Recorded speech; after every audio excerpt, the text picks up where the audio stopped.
Assalamualaikum warahmatullahi wabarakatuh.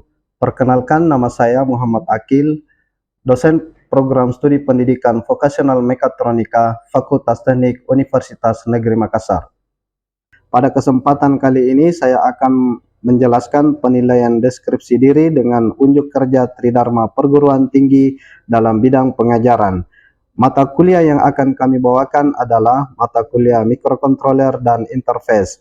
Berikut penjelasan rencana pembelajaran semester mata kuliah mikrokontroler dan interface. Baik, pada kesempatan ini saya akan menjelaskan isi dari rencana pembelajaran semester dengan deskripsi mata kuliah mikrokontroler dan interface.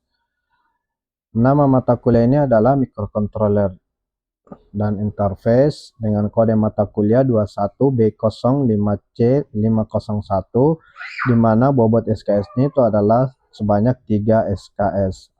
Adapun capaian pembelajaran mata kuliah, yang pertama adalah mahasiswa dapat menjelaskan definisi sejarah dan perbedaan antara mikrokontroler dan mikroprosesor.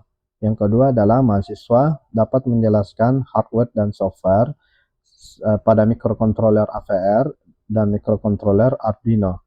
Kemudian yang ketiga adalah mahasiswa dapat menerapkan fungsi antarmuka data digital dan data analog pada mikrokontroler AVR dan Arduino. Kemudian yang keempat adalah mahasiswa dapat membuat rangkaian dan pemrograman LCD pada mikrokontroler AVR dan Arduino. Selanjutnya, CPMK yang kelima adalah mahasiswa dapat mengimplementasikan antarmuka output PWM pada motor DC. Kemudian yang keenam adalah mahasiswa dapat menjelaskan, menerapkan, dan menganalisis rangkaian interface serial USART. Kemudian yang ketujuh, mahasiswa dapat menjelaskan, menerapkan, dan menganalisis rangkaian interface serial SPI. Dan yang terakhir adalah mahasiswa dapat menjelaskan, menerapkan, dan menganalisis rangkaian interface menggunakan I2C. Adapun deskripsi singkat mata kuliah, mikrokontroler dan interface merupakan mata kuliah wajib dengan bobot 3 SKS teori. Materi yang dibahas dalam mata kuliah ini meliputi definisi dan sejarah mikrokontroler, hardware dan software pemrograman mikrokontroler, interface data digital dan analog, interface LCD, interface output PWM, dan komunikasi secara serial. Adapun metode yang diterapkan dalam perkuliahan ini adalah metode blended learning. Terdapat LMS SAM-OK yang digunakan untuk akses materi secara daring, pengumpulan tugas, dan presensi secara online yang dapat diakses oleh mahasiswa kapan saja dan di mana saja. Sedangkan perkuliahan tatap muka offline dilakukan di kelas sesuai dengan jadwal dan tempat yang telah diatur oleh pengelola program studi atau jurusan. Adapun beberapa materi yang include dalam mata kuliah ini adalah yang pertama sejarah dan pengenalan mikrokontroler, yang kedua hardware dan software mikrokontroler AVR dan Arduino, yang ketiga adalah interface data digital dan analog, yang keempat interface dengan LCD, interface dengan PWM, yang keenam adalah interface serial secara USART, interface serial SPI, dan yang terakhir adalah interface I2C. Adapun bentuk dan metode perkuliahan ini dilaksanakan secara blended dengan porsi minimal 70% luring dan 30% daring. Adapun metode pembelajaran yang diterapkan adalah ceramah, ada diskusi atau tanya jawab, kemudian case method dengan metode format riset saintifik, kemudian ada project based learning. Lalu kemudian proses pembelajaran menerapkan konsep DIA, yaitu delivery, interaktif, dan assessment. Delivery ini dilakukan dengan menyampaikan berupa bahan tayang atau dalam bentuk PPT atau menggunakan modul dan buku referensi yang lainnya. Kemudian interaktif dapat dilakukan melalui diskusi secara langsung, baik itu secara offline di kelas maupun secara daring atau online melalui grup WhatsApp mahasiswa. Kemudian asesmen itu dapat dilakukan melalui tugas atau assignment dan melalui kuis. Adapun kriteria dan bentuk tes, kriteria tes yang pertama adalah ketepatan penguasaan konsep, ketepatan menjelaskan dan menerapkan bahasa pemrograman mikrokontroler. Adapun bentuk tesnya itu berupa kuis, kemudian tugas formatif, dan ada tugas pembuatan rangkaian simulasi dan pemrograman. Sedangkan bobot penilaian itu kami bagi menjadi 6 kategori. Yang pertama adalah aktivitas partisipatif dengan bobot 10%. Partisipasi mahasiswa di dalam diskusi kelompok, kemudian mengungkapkan gagasan, kemudian keaktifan dalam LMS, dan keterlibatan siswa mahasiswa dalam kegiatan diskusi merupakan pendeskripsian dari aktivitas partisipatif. Kemudian hasil proyek ini bobotnya 50%, di mana mahasiswa secara berkelompok membuat proyek sistem elektronik yang terdiri dari mikrokontroler, komponen elektronik lainnya, serta perangkat lunak yang terintegrasi untuk melakukan tugas tertentu. Kemudian kategori ketiga yaitu penugasan, itu bobotnya 15%. Tugas diberikan untuk mengukur kemampuan mahasiswa dalam memprogram aplikasi mikrokontroler yang diajarkan dan merupakan hasil praktikum. Kemudian yang keempat adalah kuis. Kuis ini bobotnya 5%. Kuis ini diberikan untuk mengukur pemahaman konseptual mahasiswa sesuai dengan topik yang diberikan. Ujian tengah semester bobotnya 20%. UTS dilakukan dengan soal esai dan analisis kasus sesuai dengan tujuan pembelajaran pada materi yang telah diberikan. Kemudian yang terakhir adalah ujian akhir semester berupa proyek. Karena ujian akhir semester ini berupa proyek sehingga bobotnya itu diinkludkan masuk ke hasil proyek.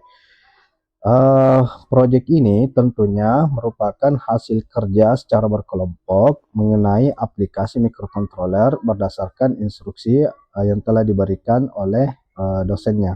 Demikian penjabaran dari rencana pembelajaran semester untuk mata kuliah mikrokontroler dan interface. Selanjutnya kami akan memperlihatkan video pembelajaran yang telah kami lakukan di kelas. Selamat menyimak.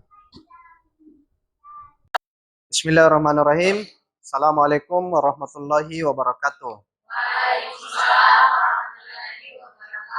Bagaimana kabarnya adik-adik semua? Alhamdulillah. Eh, kita semuanya dalam keadaan sehat dan tentu saja dengan modal kesehatan itu sangat penting untuk mengawali atau melaksanakan beberapa aktivitas kita, termasuk diantaranya hari ini adalah kita akan melakukan perkuliahan mikrokontroler dan interface. Namun sebelumnya, adik-adik sekalian, sebelum kita memulai perkuliahan kita, terlebih dahulu saya akan mengajak adik-adik untuk berdoa sesuai dengan agama dan keyakinan masing-masing. Doa dimulai.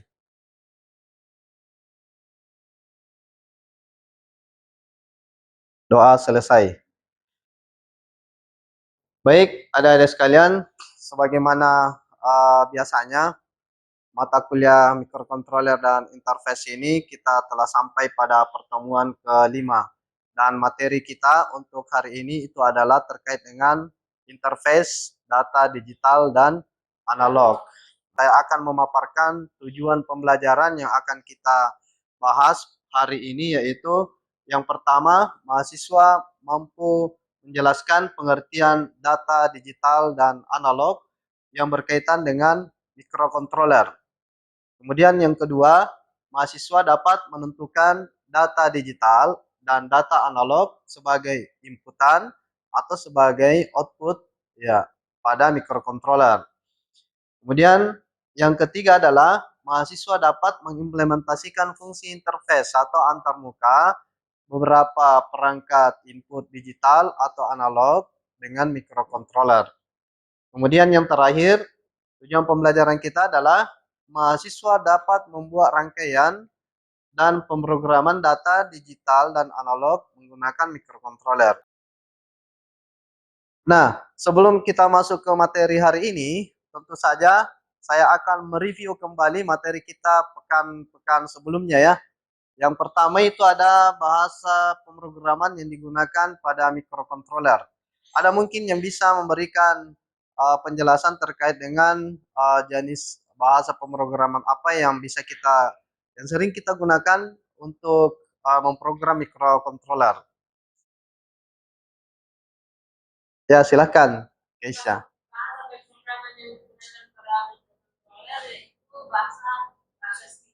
Ya, jadi secara umum untuk pemrograman microcontroller itu bahasa bahasa C. Kemudian yang kedua, mengenai deklarasi variabel dan konstanta. Ada tidak yang bisa memberikan penjelasan apa itu variabel dan konstanta? Silakan, Pak Yudi. Jadi sebenarnya variabel dan konstanta ini tidak jauh beda. Nah, si variabel dan konstanta ini adalah wadah ataupun tempat untuk disimpannya sebuah data. Nah, yang jadi pembedanya apa? Yaitu adalah si variabel ini datanya eh, dapat diubah. Sedangkan kalau konstanta dia sudah permanen, tidak dapat lagi diubah data-datanya yang sudah tersimpan di dalam penamaan konstantanya, gitu Pak. Bagus ya.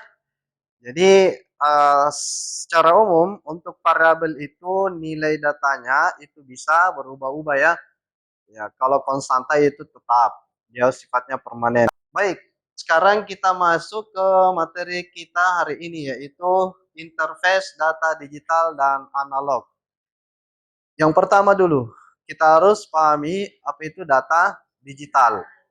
Data digital itu merupakan penggambaran dari suatu keadaan ya, bilangan yang terdiri dari angka 0 dan angka 1. Iya. Kemudian isyarat analog itu biasanya dinyatakan dengan gelombang sinus. Kalau saya gambarkan kurang lebih seperti ini. Untuk sinyal analog. Jadi ini berbentuk gelombang sinus, sinusoidal. Ini V, kemudian ini time ya, tanya. Jadi ini adalah tegangan puncak ke puncak. Ini dikatakan sebagai amplitudo. Perangkat yang bisa kita interfacekan dengan microcontroller. Yang pertama adalah ada lampu LED, LED emitting diode, kemudian 7 segment. Kemudian ada lagi LED matrix, ada motor DC, ada buzzer, kemudian push button. Nah, komponen-komponen ini yang bisa kita interfacekan pada microcontroller secara digital. Nah, yang pertama dulu, light emitting diode. Kayaknya untuk komponen ini sangat familiar dengan kita. Ya. Sering kita temukan di mana-mana. Ya. Di lampu merah ada, kemudian di pasar juga ada, bahkan di pohon pun ada lampu LED yang dispiralkan di situ ya. Kalau malam itu menyala. Nah, LED ini sejenis dioda ya, sejenis dioda yang bisa memancarkan cahaya. Dan selain dioda, ada juga komponen yang bisa diinterfacekan secara digital yaitu 7 segment. Terdapat dua jenis 7 segment yaitu 7 segment common katoda dengan common anoda. Kita lanjut. Ada lagi LED matrix. Ini kayaknya jauh lebih rumit konstruksinya dibandingkan dengan 7 segment. Kalau dia LED matrix berarti susunan sama ya, LED juga. Jadi susunan LED yang terhubung secara matriks. Matriks itu terdiri dari kolom sama baris ya. Ada kolom, kolom itu ke bawah, sama baris itu horizontal. Ini struktur internal dari LED matrix. Ini matriksnya 8 kali 8. Terdiri dari 8 baris dan 8 kolom. Nah, pertanyaan saya, kalau misalnya saya ingin menyalakan ini, saya ingin menyalakan lampu LED pada kolom ke-8 semuanya. Ada apa yang akan saya lakukan kalau dilihat dari rangkaian internal LED matrix di sini? Ya, silakan, Wahyudi.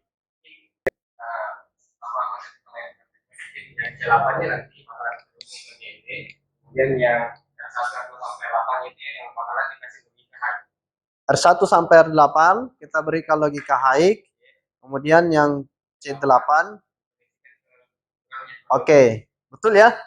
Jadi untuk menyalakan kolom ke-8 lampu LED di sini, maka R1 sampai R8 kita berikan logika high.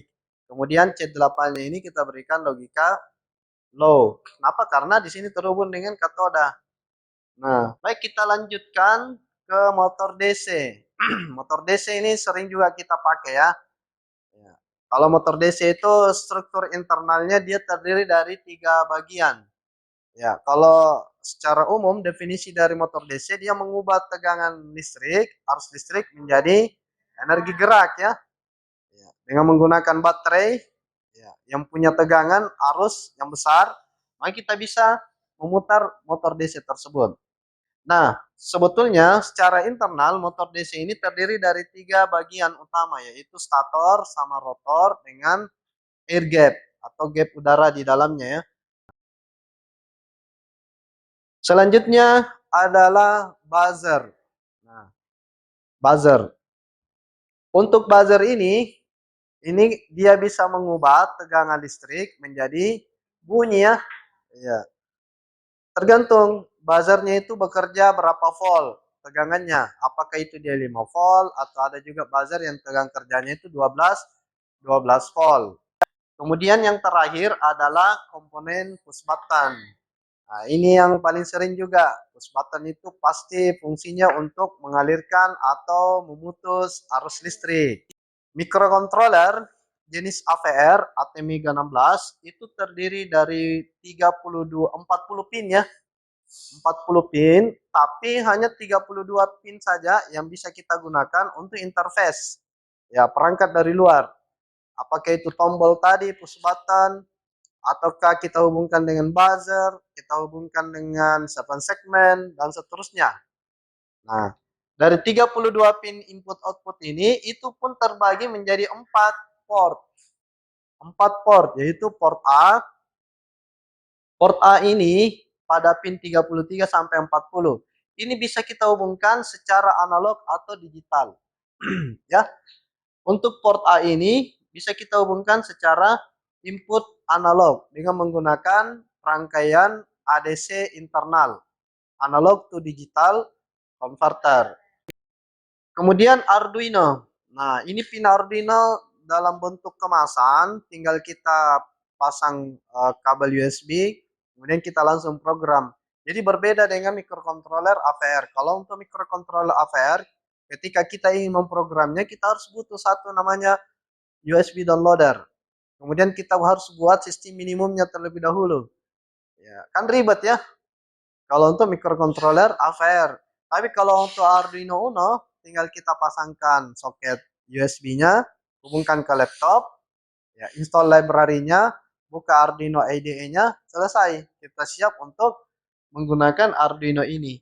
Ini ada salah satu aplikasi kontrol output lampu LED. Ini sangat sederhana ya. Lampu LED 1 itu kita hubungkan pada pin 9. Kemudian lampu LED 2 itu kita hubungkan pada pin 3. Nah, apa yang kita inginkan pada lampu LED tersebut? Coba dilihat deskripsi programnya. Pin mode dalam kurung 3, output. Kemudian pin mode 9, output. Ada yang bisa menjelaskan apa maksud dari pin mode listing program dari Arduino ini sampai ke digital write 3, high, digital write 9, low. Ya, silakan Fadil.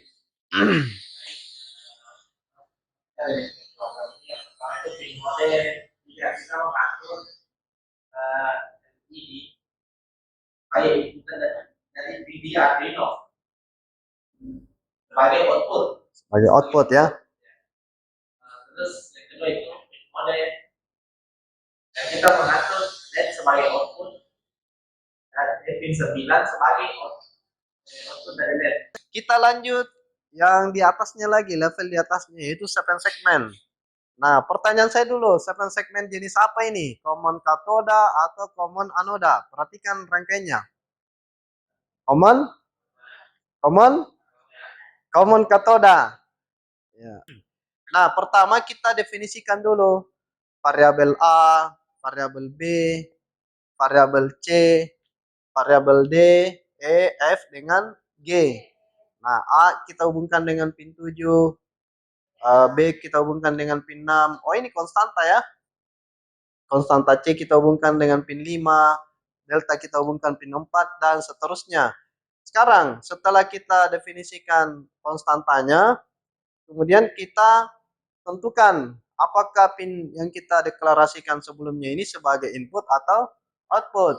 Dari listing program ini apakah dia sebagai input atau output? Output ya. Nah, terlihat dari listing programnya di sini. Ya, kemudian perintahnya adalah digital write A high. Jadi kalau kita gambar 7 segmennya tadi di bagian sebelumnya, perhatikan di sini ya, yang kita berikan logika high itu adalah simbol A, B dengan C. Yang lain itu low. Ya. Ingat sekali lagi di 7 segmen itu ada simbolnya. Misalnya saya gambar 8 bagian di sini ya, 7 ya. Di sini A ya, ini B, ini C, D berurutan, E, F dengan G di tengah. Berarti kalau A high, B high, C high, yang lain low, yang menyala itu adalah ini. Iya, yang menyala ini adalah ini. Berarti dia membentuk huruf angka 7. Dan di sini ya. Nah, seperti itu. Coba dilihat apakah bentuk angka 7 betul atau tidak. Nah, ini dia. Angka 7. Nah, sampai di sini cukup jelas? Baik, kalau begitu sekarang saya akan membagi kelompok, ya, kelompok kecil supaya nanti adik-adik bisa berdiskusi dengan teman-temannya berdasarkan kasus yang kami berikan. Kasusnya itu adalah terdapat rangkaian menggunakan microcontroller Arduino dengan interface 2 buah tombol push button. 2 buah tombol push button dan 2 buah LED. Instruksinya, apabila tombol pertama ditekan, lampu LED-nya hanya satu ya. Apabila tombol pertama ditekan, maka LED-nya menyala. Kalau tombol 2 ditekan, maka LED-nya akan mati.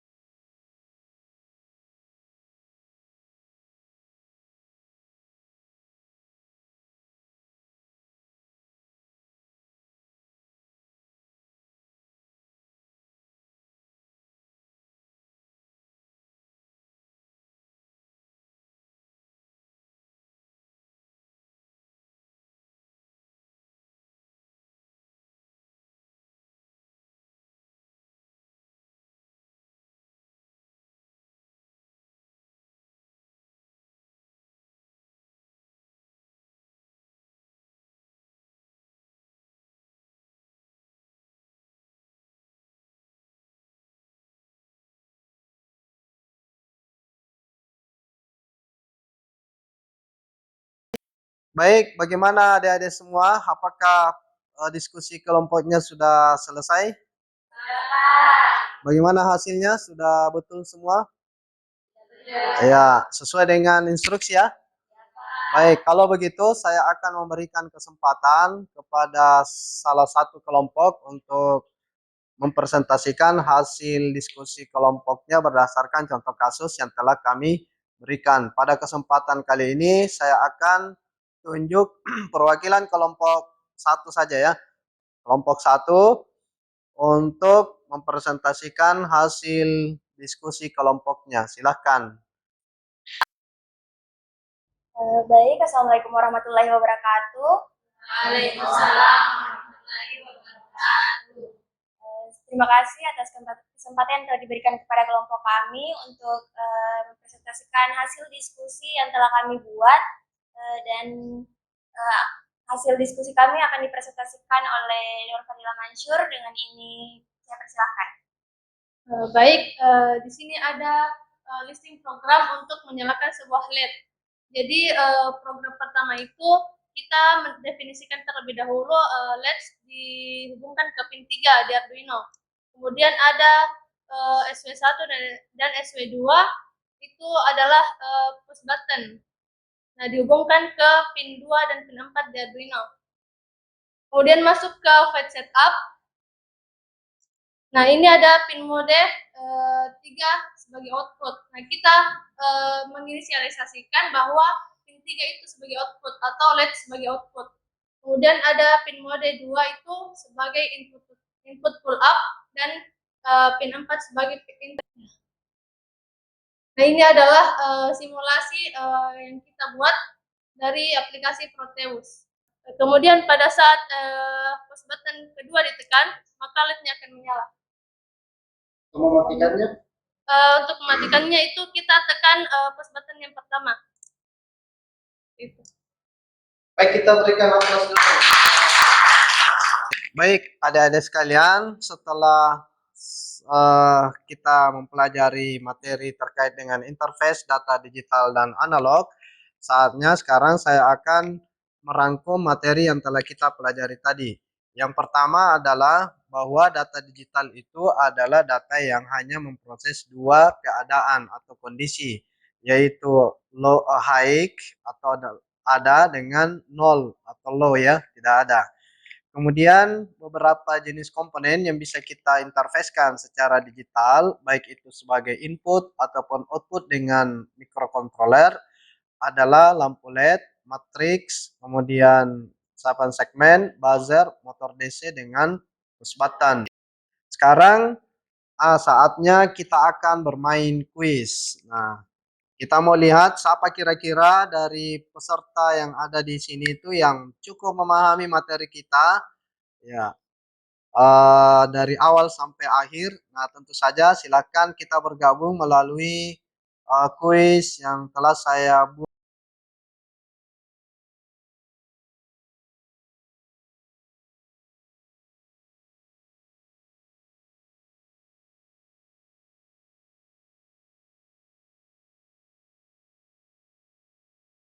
Oke, kita selesaikan ya.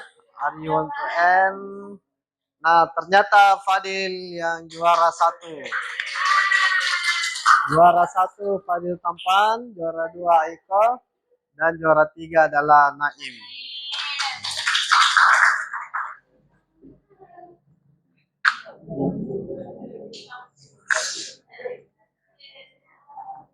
Nah, baik, adik-adik sekalian, sekarang sebelum kita akhiri pertemuan kita, tentu saja akan saya berikan oleh-oleh untuk dibawa pulang ke rumahnya. Tugasnya ini dikerjakan dan dikumpulkan melalui aplikasi LMS yang oke. Jadi untuk penugasan ini kita kumpul secara online melalui LMS yang kita gunakan. Silakan masuk ke kelasnya, kemudian dikumpul paling lambat hari Rabu depan. Saya berikan waktu kurang lebih 7 hari untuk mengerjakan tugasnya. Selanjutnya, nanti pokok bahasan selanjutnya pada pertemuan minggu depan itu kita akan membahas terkait fungsi interface LCD pada microcontroller AVR dan Arduino dan LCD karakter 16x2. Ya. Baik, saya kira cukup sekian sebelum kita tutup dan akhiri pertemuan kita hari ini. Saya berterima kasih sekali kepada adik-adik sekalian atas partisipasi dan kehadirannya. Semoga kita semuanya sehat-sehat selalu. Dan saya tutup dengan ucapan wassalamualaikum warahmatullahi wabarakatuh. Waalaikumsalam.